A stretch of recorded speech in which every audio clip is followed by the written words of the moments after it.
So hi on the Grimes Podcast. I'm Shane. I'm Glory. Happy Tuesday. Happy fucking Tuesday, bro. What a crazy ass weekend. Hell yeah. You're telling me. Yeah. Yeah, I mean, and unlike last week when we said, oh, we're recording this on a Wednesday and it's going to come out on Wednesday, this is actually going to come out on Tuesday. There's enough time in the day to edit this same day. Mm-hmm. Same day. Look at that. Just a couple hours later. Yeah. Yep. It'll be hitting the channel while I'm sitting waiting for Justin Timberlake to hit the stage a week after I was supposed to see him. Shout out JT. Shout out JT. For messing up today, last minute for me. When he announced the new date a few days ago, and I text Gloria and I'm like, shit. She's like, do what you gotta do, man. Go see Justin Timberlake. Bring your sexy back. Exactly. Bring that goddamn sexy back, man. Do that shit. Hell yeah. So this past Saturday, I went and saw Ask Alexandria, Memphis Mayfire, The Word Alive, and Archers. It was a sold out gig at the Stone Pony. Good times. Walked in right before Archers started playing. Got to catch their set. They're the homies. Had them on the podcast. If you'll want to watch that, it was a good one. It was a good time.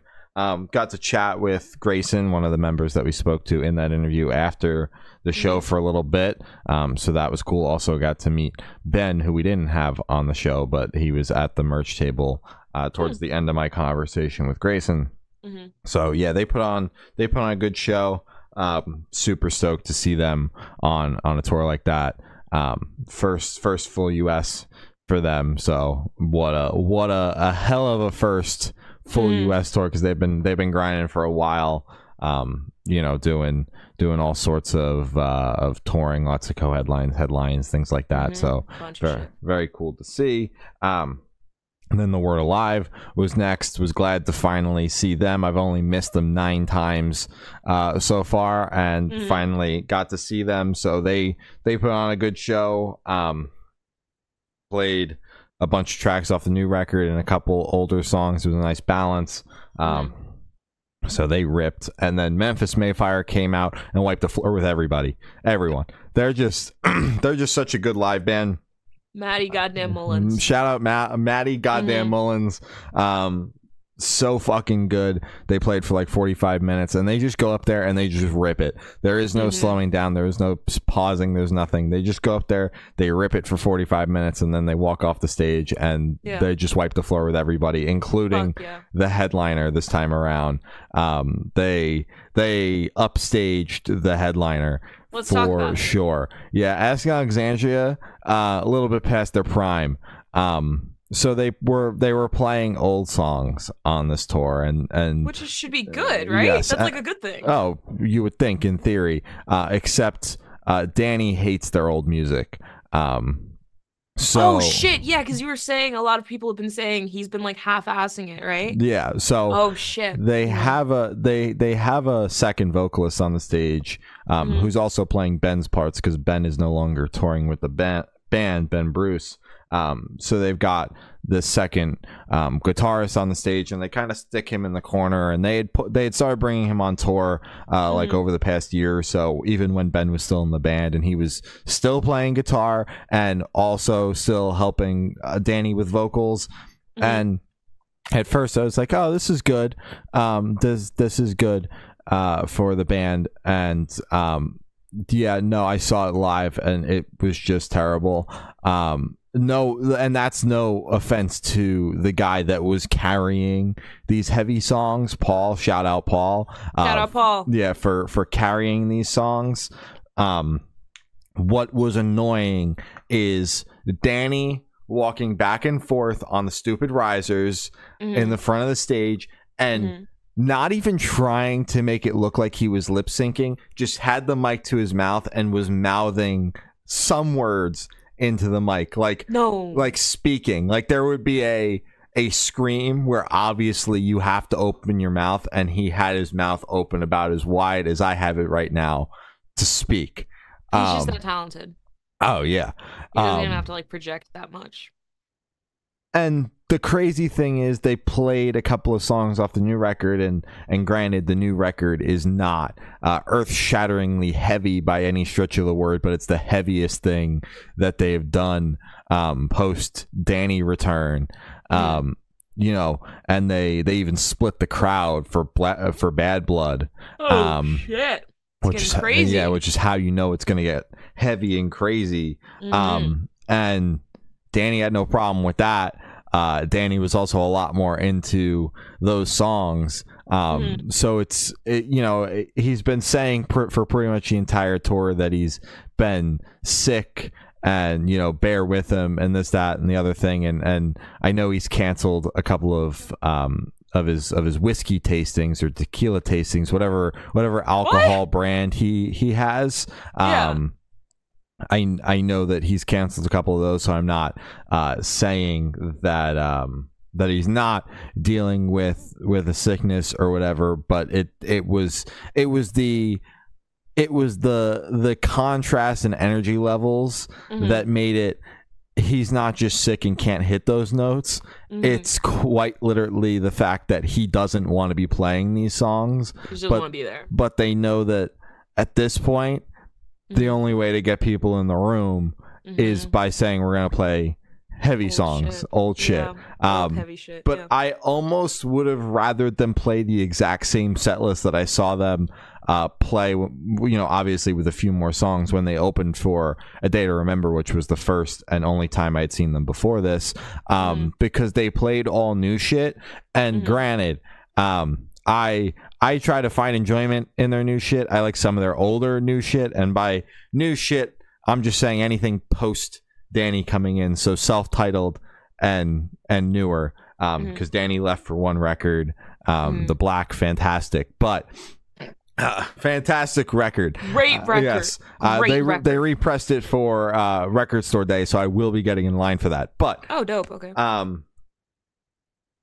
So you know, the energy, like, they were just so much more into that performance, where it's like, even if you don't like the music as much, personally, for me as a fan of pretty much everything they've done, I prefer that versus getting to hear the old stuff, but Danny singing maybe 10% of the song. But I don't know what's worse. Danny allegedly lip syncing to a track of the new stuff, or the old stuff, which is something that people were accusing him of when they first started pulling out old stuff, before they had this new vocalist in the band, or a different guy that's standing in the corner of the stage carrying the songs. I don't know which one is worse. I don't know if I care for either of them. But random man in the corner, or front man just not giving a shit. Yeah, and front man not giving a shit either way. Front man not doing front man duties. Either way. Yeah, but it's just a combo. It's just like it's hard to follow up Memphis Mayfire anyway. Like, Memphis Mayfire fucking rocked when I saw them live playing the record that nobody liked in 2019. So, you know, back to they're back to heavy. They're not they had their butt rock moment. Now they're back to heavy. It was just a phase. It was just a phase. It was just a phase for them. One record. Now back to heavy. They'll upstage just about anybody because they're such a captivating live band. So, but couple that with the fact that it almost feels like Asking Alexandria at this point is amateur hour. In like a weird way, when you've got such a stacked support bill. It was a tough show. I was, you know, kind of regretting the money I spent just a little bit to be there, because it was like, damn, that's tough. That's tough. That's tough. This is a tough watch. And I'm just getting aggravated because I thought that I kind of knew what I was getting myself into based on what people were saying in the subreddit, but I also know that the subreddit is very, very, very, very, very negative towards my god, it's just Reddit. Yeah. Danny. So it's like kind of what I'm getting myself into, but like I was under the impression that like just getting to hear the old songs would be enough. But there is a sort of magic of hearing Danny, or at least seeing Danny try to give it some effort. It wasn't like he had the guy carrying and then he was trying to come in and like they were harmonizing or whatever, or like, you know, he was trying to scream on top of him. Nah, there was just zero effort. Yeah, so they were a tough watch. Don't know if I'll go out of my way to see them again, quite frankly. I'm glad I didn't have to really travel for the show, because I did consider going to Philly for their last tour. Even though it was hitting Jersey, Philly was going to work out better for my schedule. I didn't go to the last headliner at all. But, you know, this one was 30 minutes from my house. I'm like, obviously, Asking Alexandria, basically in my backyard. I'm going to have to go. So... You know, but I don't know if I'll be going out of my way to see them anytime soon. You know, allegedly they're retiring the old songs after this tour. What the fuck? So I know he's gonna be so happy. It could be the best thing for the live performance, though. So we'll see. We'll see. It's a tough watch, but at least Memphis Mayfire was there to bring it all home. They were the best band of the night, hands down. You know, if the tour is hitting your area, know what you're getting yourself into, but the support bill on the tour is completely stacked, and if you like Memphis Mayfire, they'll wipe the floor with everybody, so I highly recommend. Yeah, hell yeah. Fuck yeah, solid. Yeah, as I said, coming up, JT tonight, and then Phantom Planet and Range Life and Late Waves tomorrow on Wednesday, and then Free the Witness's album release show on Saturday. We just put an interview out with them on Monday, so you should watch that in preparation for me to go to the album release show. I have a show coming up. I'm going to see The Devil Wears Prada, Silent Planet, See You Space Cowboy, Like Months of Flames, and Grey Haven. Yup. Gloria and I are both going to that tour. It's official. My ticket is bought. But we're not going to the same date, which is fucked. No, it's fucked. Because I'd just be tweaking out about Silent Planet and you'd be tweaking out the entire lineup. I'd be like, no, everyone else is cool. Yeah. But Silent Planet. Let's talk about Silent Planet. It's so fucked how like they've toured. They've done like 5 tours this year. Like they have not been home at all. Silent Planet. And not one Virginia date.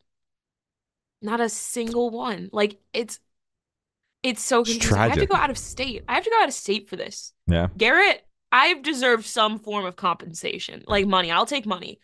Like, I don't know. I'm kind of pissed. But it's okay. I'm seeing them and that's all that matters. True that.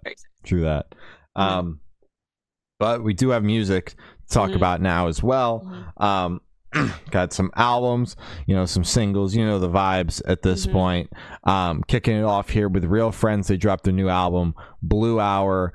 We had Real Friends on the podcast. Finally. They're back, and they are finally on the podcast because they've been back for a minute. We've been wanting to chat with them for a minute, and finally lined up. Since like the beginning of the podcast, they've been a name that has been always in like conversations for like our year goal. Yeah, and so finally got it. Check. We'll check that one off the old bucket list there. Kyle was a great time to chat with. It was a fantastic interview. And it was awesome to dive into the first Real Friends record in many years. Obviously, they had some EPs coming back, but the first full length in a hot minute here. Now, I have given my opinion on Real Friends on the podcast before. It has not always been the nicest opinion, more so talking live. Live shit.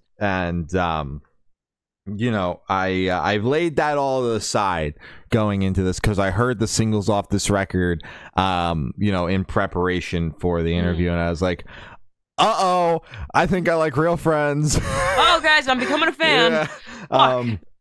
Because you know, I've always respected them, but I was like, I've seen this band so many times already now, and they just came back, and I think I'm good for the foreseeable future. Was kind of where I was at with them. So you know, we kind of stopped covering them. We didn't really cover the rollout here at all. But obviously got to chat about the record now because we both, you know, before that interview, were like, holy fuck, those singles, bro.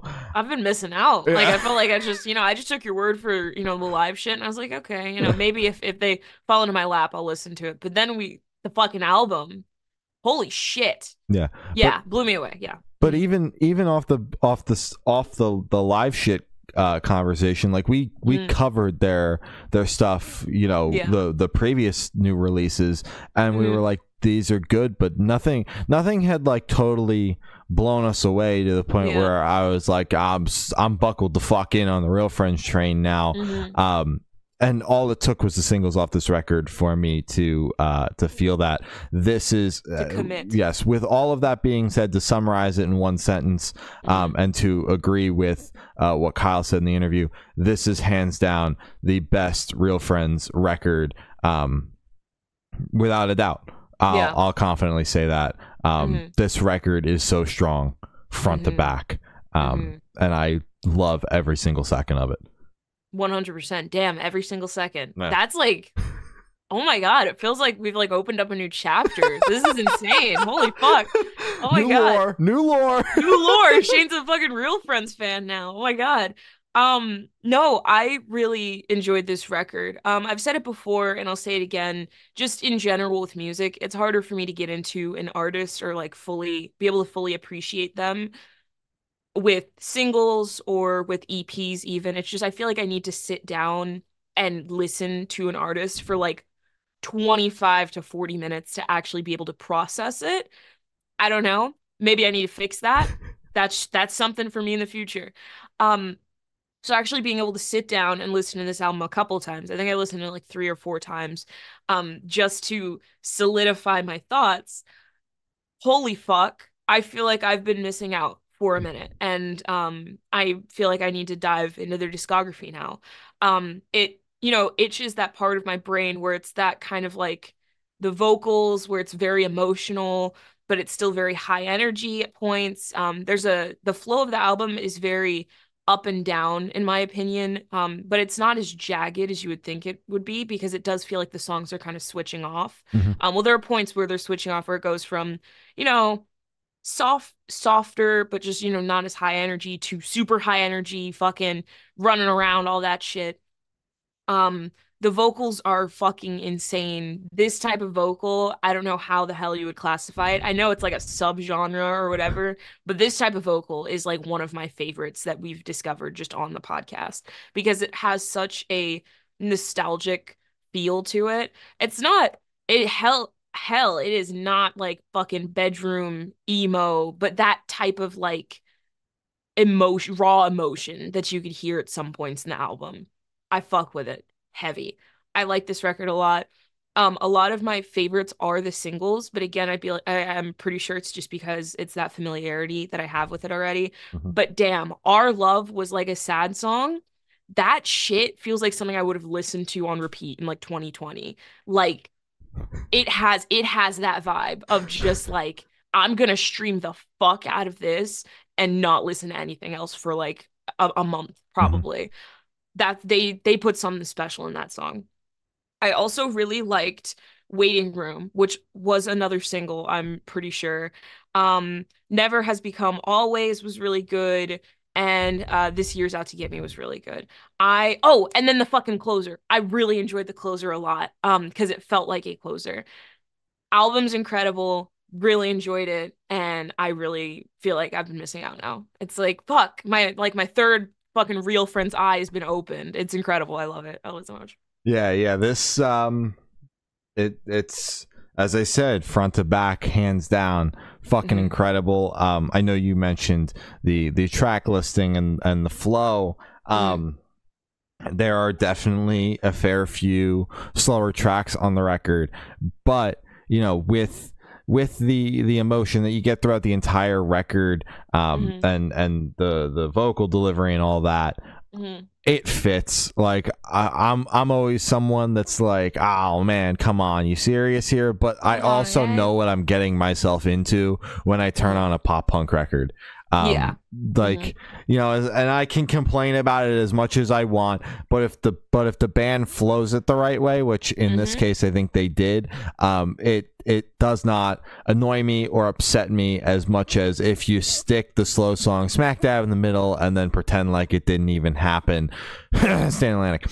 I'm forever whoa, what was that? I'm forever mad about the flow of Pink Elephant. And I will continue. Drink to Drown. Come on. And I will continue to bring it up until the end of time. so the up and down, ebb and flow. I'm okay with that.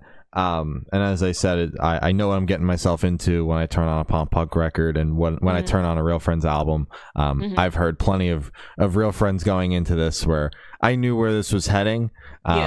So I was okay with that. But if it's your first time hearing it, Real Friends, they're very emotional, and they like to have a slow moment or two or three, maybe four. Yeah. How are they feeling, honestly? However they're feeling. My favorite, hands down, is Our Love Was Like a Sad Song. Come on, man. It's so fucking good. Dude, it's so good. Best song on the record. Easy. It's so fucking good. It's like the pinnacle of like what we were just describing, the raw emotion that you can hear in the vocals. That song is the pinnacle of that, because it's so on the nose. And the vocal delivery and the emotion that you feel really drives the point home. I like the way it opens, because again, it does set that tone of like there's going to be a little bit of everything on here. It opens up very slowly, and then kicks you immediately with Our Love Was Like a Sad Song, which is just such a big, almost anthemic track. Yeah. But I'm a big fan of this record. Pleasantly surprised, but I also had high expectations once I heard the singles going into this, that I was probably gonna like it a little bit. Maybe just like a little, like a hair, a little bit, smidge. Yeah, like a little sprinkle of liking the record. Yeah. They'll be on tour starting very soon, headlining with Can't Swim, Carly Cosgrove, and Slow Joy. So if that's coming to a town, city, state near you, you should hit it up. Hit that shit up. Hell yeah. For real, yeah. Touché Amoré dropped their new album, Spiral in a Straight Line. I'm going to start this off by saying there were a couple times in this rollout where I was a little hesitant with this record. I think it was maybe just like one single that just didn't hit, and it kind of just felt weird. And I think I said when we reviewed it, I was like, I didn't really like this that much. And it kind of upsets me because I've liked a lot of their other things. But in the context of the record, genuinely, it all fucking works out so well. I love the energy on this record. I love the vocals, especially these vocals, because like the last ones, but these, when we talk about super like gritty, almost like pained vocals, this is it. And I would put this in the same category as like Spanish love songs. And who else do we usually reference? The Wonder Years? With kind of like just those like, damn, oh my God, who hurt you? Who hurt like who hurt you? Are you okay? I love it a lot. I really like the overall kind of like vibe of the record as well, because it feels almost like live recorded, where it's like everything was happening in the same room, because everything feels so coordinated and a little organic, and I like it a lot. So yeah, that's my little review of this record. It feels very genuine, and it feels like a real record. Not to sound fucking, this is a real record. Real anyone rock else album. Real rocker. It's just like, and it's like, if anyone fucking records shit separately, that's not real. That's not at all what I'm saying. It's just the vibe off this record. It feels like something you would see in like an archive, where it's like, this is one of those records that you have to listen to. Fuck with it heavy. God, I really liked Subversion. I liked Mezzanine. I liked that one as well. And then also, I did like the closer, Goodbye for Now, with Julian Baker. Again, it just kind of caught me off guard, because what the fuck is Julian Baker doing on a Touché Amoré track? Like, that's just so fucking weird, right? Yeah, that's a wild collab there. It's fucking, it makes like no sense, but at the same time, I'm like so okay with it. So yeah, great record, like it a lot. Vibes are immaculate. And yeah, it almost like garage band core, but it feels polished. So it doesn't feel like that rough and rugged where it sounds like it was recorded in a garage, but it does sound like it was recorded in the same room, which it probably wasn't. I don't know. Touché Amoré, come on the podcast. Let us know. Let's talk about it. Yeah. Well, was this recorded in the same room? Shout about the writing, the recording, the headspace. Like, come on. Everything. Your favorite food? I Yeah. don't know. If you're feeling a little crazy. Yeah, a little bit of everything. Exactly, yeah. Yeah, this album was fucking awesome. I was a fan of the singles. You know, we covered the whole rollout here. But Touché Amoré is a band that should be digested in a full album sense. I mean, like they don't take up too much of your time. The album clocked in at 30 minutes but felt like it clocked in at 15 because it just keeps moving, and I like records that keep moving. No dragging, guys. There was no slowing down, there was no stopping. They kept the energy up, and it was very consistent without feeling like it was the same track over and over again, like energy level wise. So that was cool. Yeah, I really fucked with it. Julian Baker feature on the record is fucking wild. Like, what the fuck? Who did that? And also wound up being one of my favorites. Track is Goodbye for Now. Because I just saw that on the track list and I'm like, I think I'm gonna like this track. So maybe. Yeah, solely because that's just such a great feature. That I was like, my attention's on this one. And then it wound up rocking. It's one of the it is the longest song on the record, but again, it doesn't feel like it. I think that's one thing that kind of just blew me away about this record, is that I looked up and all of a sudden it was over, and I thought I started at 9 o'clock and ended at 9:15.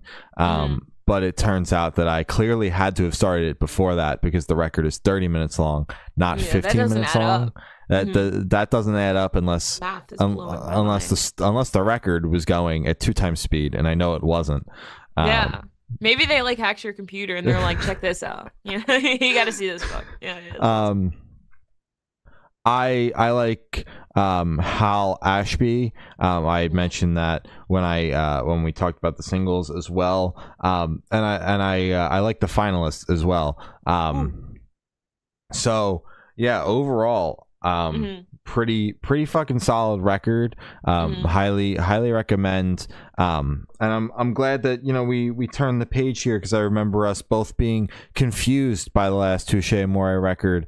But they are the kind of band that, like, you need to take a second to know what you're getting yourself into, because it's you know, the vocal delivery being a little bit more like almost spoken word in a way is something that can be jarring for the first time listening. So this time, you know, we followed the single rollout, and already kind of knew what we were getting ourselves into with the last record, and now by album time, you know, we're familiar with Touché Amoré despite hearing the name and not checking them out much before that. So I'm into it. I'm stoked. I'm glad that we are not confused this time and have good things to say. Yeah. Hell yeah. Look at that. You guys growth. did it. Hell Woo! yeah. I mean, you would hope so. I mean, after doing this shit for like 5 years, right? I would hope. You would hope. The Linda Lindas dropped a new album, No Obligation. It's just becoming a thing at this point where we don't cover the Linda Lindas and their single rollout, but we always got to clock in, check back in at album time. Like, hey, how you guys still kicking it? You guys still crushing it? Yeah, because I feel like our point could just be rehashed 9,000 times versus rehashing it once every couple of years. And that point being, they are so young, they are crushing it. That is so fucking awesome to see. It's like crazy. They're like our age. Younger. Oh, younger? Yeah. How old are they? I have no idea, but they're very young. They're still in school. They're like still in their teens. Yeah. Oh my god. Yeah. So what am I doing? Holy shit. They are fucking crushing it. They just finished up a full US supporting Green Day in stadiums. I did see that. That's just dumb. Like, congratulations. That's fucking crazy. Yeah. That's dummy shit. Yeah. Hell yeah. So that's fucking awesome. It's been crazy to see, quite frankly, like a meteoric rise in a sense. Because, you know, the last time they put out a record, they were popping. They were starting to get that hype. They had just signed to Epitaph. All eyes were on them. And now they've had 3 years with that record to be where they're at now, just finishing up a tour supporting Green Day and the Smashing Pumpkins, which is fucking wild. Poopkins. This doesn't get old. It doesn't get old. It doesn't get old. Doesn't get old. So yeah, it's been wild. You know, I've been following them and keeping tabs on it, just watching it happen in real time, and I'm like, this is so awesome. They're so deserving of the success so far, and I'm stoked to see where this record takes them, because I would argue it's only up from supporting Green Day. I would think so, but, right? But who knows? Like that you know, you never know. So I'm hoping it's only but up. Only but up. The record is so catchy. They continue to write crazy, catchy punk bangers. You know, this is just a continuation of the last record sonically, and that, you know, that is part of why we don't cover the singles on here. We like punk, but it's not our favorite genre. Obviously we cover it. It's part of the subgenre, but don't know if we would have much to add to the conversation on a single by single basis, as our scene is a little bit heavier than that. Heavier, and then the poppier stuff, the punk stuff, is where we're just kind of like, wow, this sounds good. Really good. We can just save that for an album review, which is why you know, we just tune in here at album time. But yeah, it's such a consistently good record front to back. It flows incredibly well, and there's a standout on here that I was honestly shocked wasn't a single, because I went and looked, and that was Resolution Revolution. Yes. That song stood out to me, and I was just like, how the fuck wasn't this a single? Not saying that there can't be a track on the record that wasn't a single that is absolutely fantastic, although that is kind of starting to become the world we live in, where the best songs wind up being the singles, because there has to be so many, but that's a conversation for another day. So fucking good, but really front to back it was awesome. Also crazy to see Weird Al Yankovic on the record. I was literally gonna bring that up. Yes. Yeah. So yeah, front to back, fucking incredible. Big fan, and as I said, stoked to see where this takes them. Absolutely. I think this record is fucking infectious. The energy is so awesome. I wish they were released it earlier in the year, like summertime, because to me this is a very summery record. I really like it. I was hoping you were either going to mention Resolution Revolution or Lose Yourself. That type of song actually reminds me of something that would be on like The Warnings' new album. So, and it kind of stood out a little bit because it was a little more like classic rock feeling, which is very stark in between All in My Head, like, which was a very pop rock song, to then go to kind of like a slower, more laid back rock song. Really like this record a lot. Energy's awesome. Yo Maestros was incredible, featuring Weird Al Yankovic. It caught me off guard so much. I was like, holy shit, are they fucking speaking Spanish? What the fuck's happening? And then just Weird Al was just there too, and it was great. So that's my second favorite, and then my third is Resolution Revolution. Resolution Revolution. Christ, guys, that's the last time I'm saying it. The one, you guys know the one I'm talking about. One. Yeah, that one. Great record. Really enjoyed it. Crazy fucking tour. Only wish them the best. Insane that they're younger than us, but I mean, I think that's just how it's gonna be from now on, which is kind of weird. We're getting to that point where it's like the kids that were like way younger than us are now actually starting to like do music and shit. So that's gonna be a little scary. We're no longer the real young guns. No, it kind of fucking sucks. Guys, stop it. Chrissy Costanza dropped her new EP 7, but it's in Roman numerals, so it is V11. Yes, hell yeah, wonderful. Chrissy Costanza, you know her from Against the Current. Now she's doing solo stuff, and it's fucking dope. The singles had me thinking, is this just gonna be Against the Current, because that's kind of where I felt it was trending with the singles. I mean, 7 Minutes in Hell, If Looks Could Kill, songs like that are fantastic songs. And the entire EP is awesome, but you dive into the EP a little bit more and you get to see a little bit more of the experimental side. My favorite track actually being You'd Be Right, which is not a song that I expected to hear on here. It is definitely very experimental. You know, it's got a beat over it, and it's a very interesting song, but I was digging it. I also like Some Like It Hot and Pick Your Poison. I was a big fan of the non-singles diving through this, because they showcased other sides of Chrissy that I haven't seen before, because I have dabbled in Against the Current here and there. So I was digging the sides that maybe you don't get to see as much or haven't seen at all. So overall, it's an incredibly solid EP. I've been seeing people being like, is Against the Current done? Because I was reading her comment section, and that confused me a little bit, because I do think that artists should be able to do solo music without that meaning the band is dead. Charlie, calm down, guys. There is no confirmation the band is dead, and they're literally performing at When We Were Young this weekend. So I don't know. Guys, is the band breaking up? Did the band break up already? I don't know how you can ask, is the band breaking up, when the band is literally about to get on stage together and perform this weekend.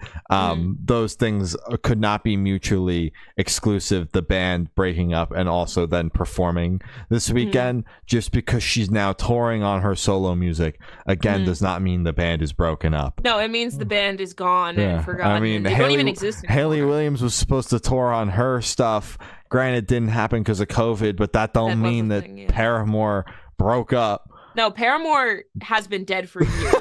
I don't know what you're talking about. Did you miss the announcement? They literally broke up, dude. The band you saw live, Holograms. That was not Paramore, bro. That was Paramore 2. That was Paramore 2 with all the same members. With Williams Haley. Williams Haley. Holy shit. Oh, big fan of Williams Haley. Oh. This EP was incredible. I love it. This is her debut EP. This is her debut fucking everything. She hasn't done anything on her solo before. So I was very curious to see how she would operate in a fuller length situation, not just singles. I tried to Act Your Age, which was a single, I think is my favorite. I think it closes the record beautifully. I think it is fucking dramatic and big and awesome. What this record reminds me of is that kind of like 2010s where pop was starting to get a little edgy. So it's kind of like, you know, like that Halsey era, Badlands, you know, kind of like that Lorde era with I was never a Lorde fan, but you know that I know what you're talking about with the black cover. Yeah, the black cover. Yeah. I think it has like Royals on it. That fucking record where it was kind of like that edgy pop. Where they were starting to experiment with, you know, guitars, drums. We were leaving the bubblegum pop era, rip. And I miss that shit so bad. And because Chrissy Costanza was there for that era and has great experience with Against the Current, and she's able to fucking smash it with some pop shit, she was the best person to do this. Like, this was executed beautifully. I love it so much. I love the energy, everything about it. This EP is fucking incredible. So if you're a big fan of kind of like that era of pop where it's a little edgy, a little grimy, this is it. This is what you're fucking looking for. Hell yeah. Yeah, this EP was fucking awesome. As I said, she got a handful of dates left. I believe they're all sold out. But if it's coming near you and it's not sold out, or you can grab a resale ticket, go. And then they're heading over. She's heading over to the UK and Europe to tour as well. So go if you can. I haven't gotten to see Against the Current, but I've seen live videos, and she's a very captivating front woman. So you should go see her go check it out if it's coming near you. Taylor Acorn and Charlotte Sands dropped Final Nail, new single, and this is one hell of a collab, bro. Yeah, I saw it and I was like, oh my God, it's like the two queens of like the current age of pop punk just coming together. Exactly. It's fucking awesome. It's like this is like my Infinity War, you know? It's awesome. It's like, well, I didn't know these characters could exist like in the same fucking universe on the same song. It's awesome. This song is fucking awesome. It's exactly what you think it would be. I mean, it's two of the biggest names in pop punk right now making a song together. Hmm. Vocals incredible, songs incredible. It's just great. Yeah. I don't know what else to fucking say because I mean you see it and you just know before you even listen to it like, oh yeah, that's good. Saw this on paper, and I was just like, this is gonna sound exactly how I think it's gonna sound, and it sounds exactly like that. As Yeah. Glory said, you put two of the biggest names, the biggest up and coming names in pop punk right now on a track together, and the collab makes a shitload of sense, but I honestly didn't think we'd be seeing it. So it's so fucking cool to see. Obviously the song fucking rocks. They rock on their own separately as artists, so I expected nothing less when you put them on a track together. And I feel like this just broke the fourth wall, this song. So I'm into it big time. Stoked to see more from both of these artists. Taylor just put out an pretty sick debut record like last month, so I was not expecting new music from her so quickly. And let's not forget that Charlotte Sands also put out her debut record at the very start of this year in January. Oh shit. Damn, this year's going by so fast. Yeah, I almost thought it was 2023 because it came out like right at the beginning of this past year or this year. So yeah, it's fucking awesome. Stoked to see more from both of these artists. Damn right. Memphis Mayfire dropped their new single "Hell Is Empty." This song is fucking awesome. I love Memphis Mayfire. Maddie goddamn Mullins. Shout You're out Maddie fucking Mullins. awesome. Shout out Maddie Mullins. Yeah. I like this song because it's like it's fun and it's just like a hair like corny and it makes me so happy. Bring back corny rock. Because like Hell Is Empty, the devil is here. It's like, oh, you guys are so I fucking love it though. I would go crazy if I heard this song live. Like it's like that perfect balance. I love the song. I love it so much. Yeah, this song is fucking awesome. All the singles so far have been rocking.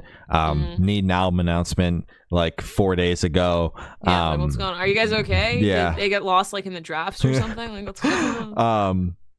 So yeah, super into this track. Stoked for more. All the singles so far have been rocking. And I'm a big Memphis Mayfire guy, if you couldn't tell by earlier in the episode. Big Maddie Mullins guy right here. Yeah, hell yeah. Attila and Snake dropped a new single, Dog Pack. I'm an Attila fan, but I don't know about this one, man. I'm not, and I didn't like this. I didn't like it one bit. I don't like Attila. Yeah, I don't know about this one. It was a little like I appreciate that Attila has been doing the 2010s thing way past the 2010s, because I enjoy 2010s metalcore. I do, and I like bands. I like when bands You like bands in the modern era still do that. But sometimes it gets a little too corny for my liking, and this one was that. Interesting to say the least. Yeah, I wasn't a fan of this one. Still after all that. Yeah, no. Not a fan. Oh God. Ice Nine Kills and Chavo dropped a new single, A Work of Art. It is the official song of Terrifier 3. I didn't like this song, like at all. I'm gonna be so real. I kind of hate this song a lot. I was excited when they started when there was rumblings of a new music video because they charged their fans $500 to be in it, to work The VIP experience. 20-hour days. I had friends on that set, so I kind of knew how much work it was, and the fact that they were charging $500 to do that is kind of insane. Like, you should be paying people. I don't know. Maybe that's just me.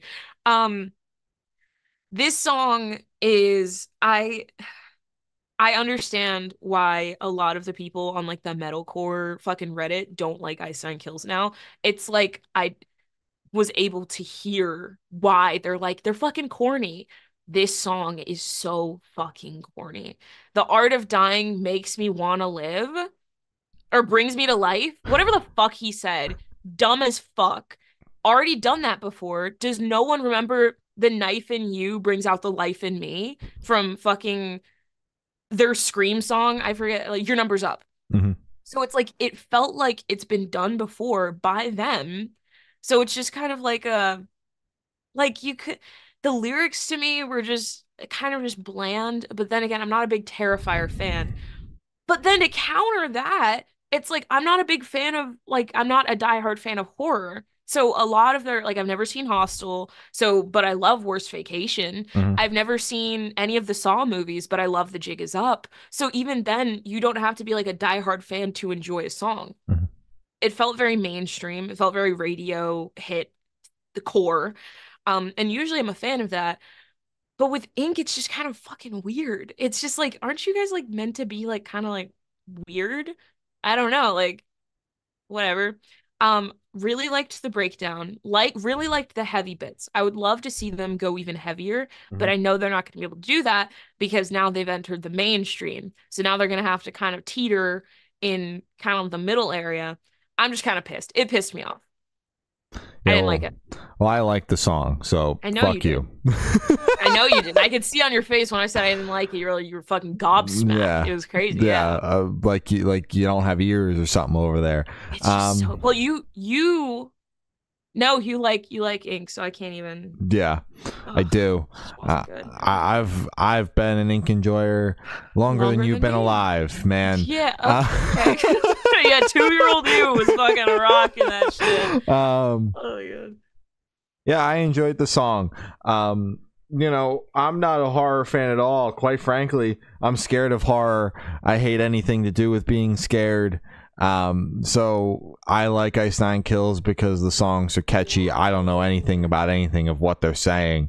Movie references, no idea. I might be the only Ice Nine Kills fan that's really dove deep into the discography that'll tell you I don't know anything about what they're saying. People are like, I don't know what this song's about. Oh, I really like that this song is about this movie, and I'm like, never even heard of the movie. Song's great though.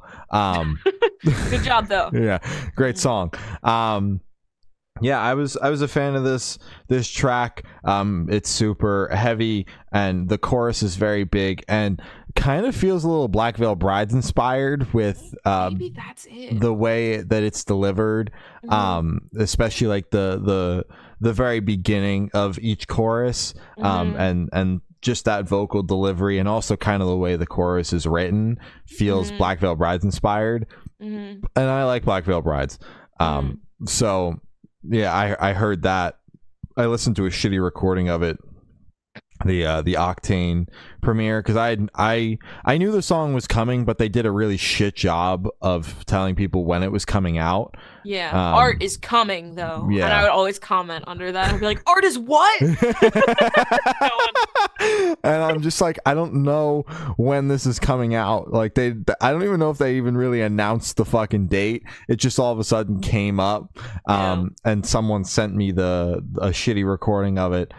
From Liquid Metal on Sirius, and I was like, damn, this rocks. I can't wait to hear the whole thing crystal clear and not There were radio and then a compressed video of that. It's tough. On Twitter. Yeah, it's tough, man. It's tough. So yeah, I'm a big fan of this song. And stoked to see where we go from here. Expecting I'm not expecting this track necessarily to be on a Silver Scream 3. I understand it's for Terrifier, but it would also make sense on a record if it were to go that way. But expecting a Silver Scream 3 at some point soon rather than later. But yeah, big fan, stoked for more. Stick to Your Guns dropped a new single, Severed Forever. Got the new record coming out at the top of next year. Very stoked for that. this single fucking rips. You know what you're getting when you turn on Stick to Your Guns. You're not getting acoustic lullaby music, that's for goddamn sure. And this is no exception. Another fucking ripper. I'm very excited for this album. Hell yeah. Song was great. As you said, another fucking ripper. Shit went crazy. Shit went stupid. Shit went dummy. I really fuck with it. Hell yeah. Can't Swim and Microwave. Microwave dropped a new single. Worst Ain't Over Yet. Can't Swim and Microwave on the same track. It's like a match made in heaven. Like, this shit was just beautiful to witness and to just hear in my ears. It was great. I fuck with this song heavy. I love both these bands. Yeah. This was a pleasant surprise. I wasn't expecting this collab, but once I saw it, I was like, this makes sense. Oh, shit, yeah. Now that you mention it, like, yeah, that does. I do see the vision on this one. Just a little bit, yeah.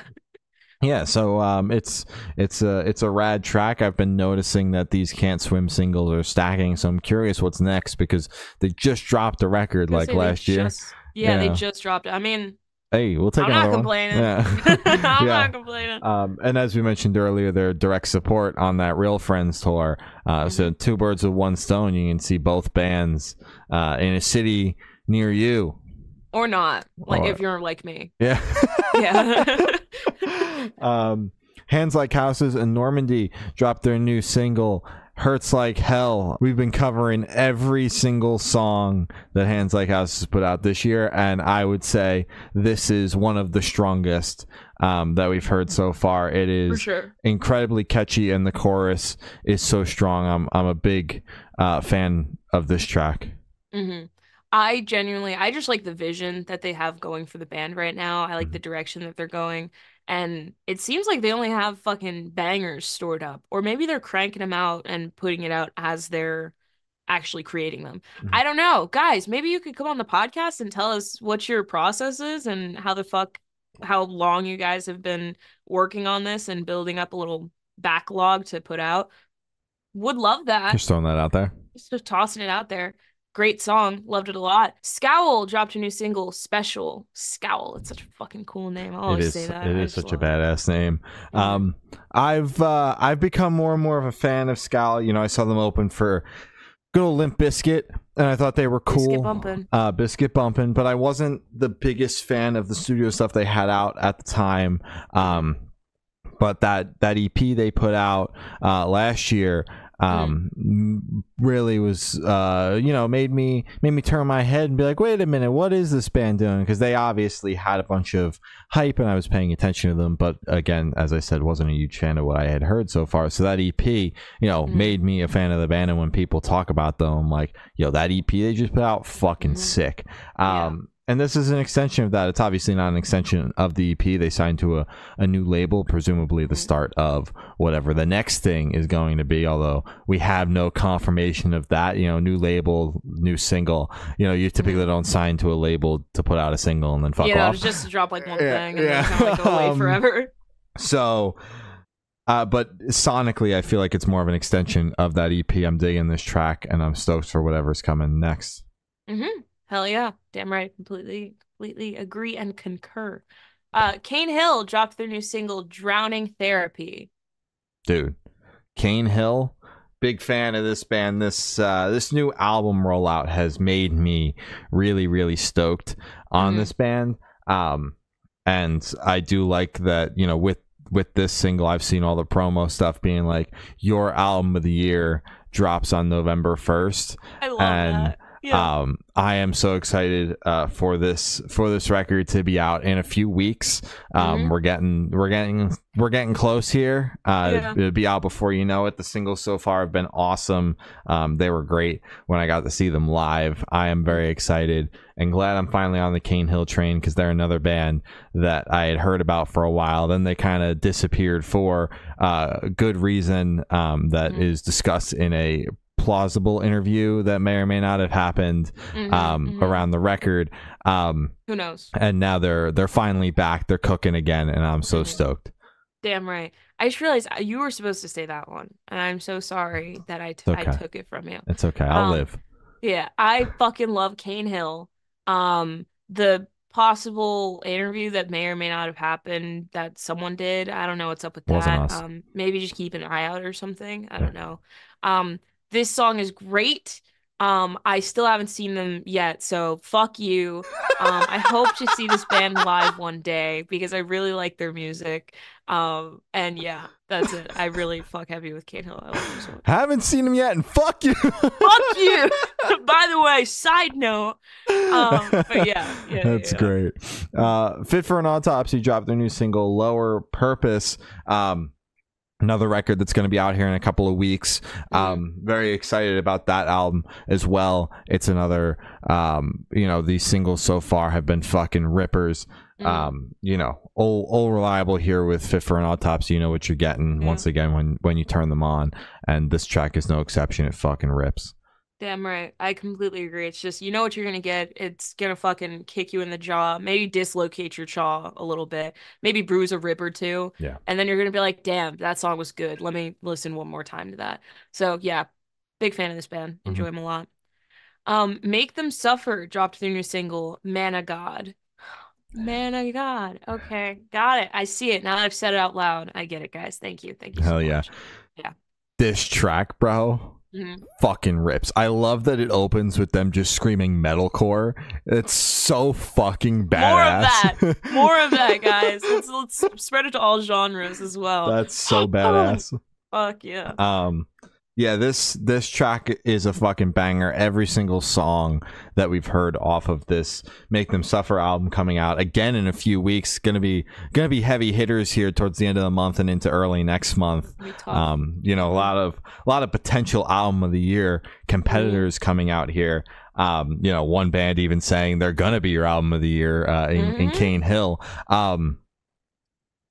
All the singles so far have been fucking fantastic, and I'm very excited for this album to be out in the world and listen to it a million bajillion times, because I've been trying not to do that to the singles in the meantime.